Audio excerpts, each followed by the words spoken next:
Salukuyang nandito ako sa taas ng isang lugar na mataas dito sa Baguio, dito po sa Santo Tomas, kung saan nandito yung lugar ng radar.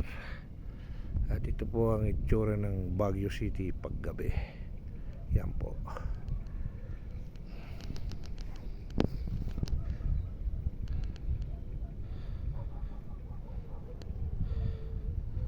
Makikita dito yung SM. Yan po. Yan po yung buwan. Yan ang Baguio City paggabi.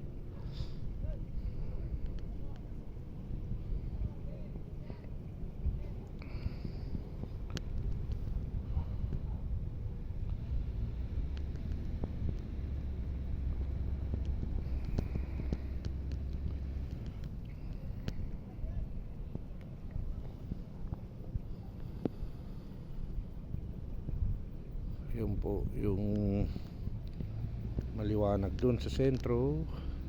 Yan po yung SM Baguio.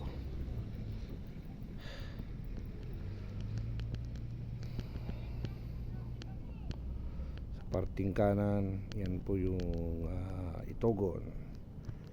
Sa parting kalawa, yan po yung Tuba Benguet, Trinidad. Yan ako yan. Yan na po ang Benguet.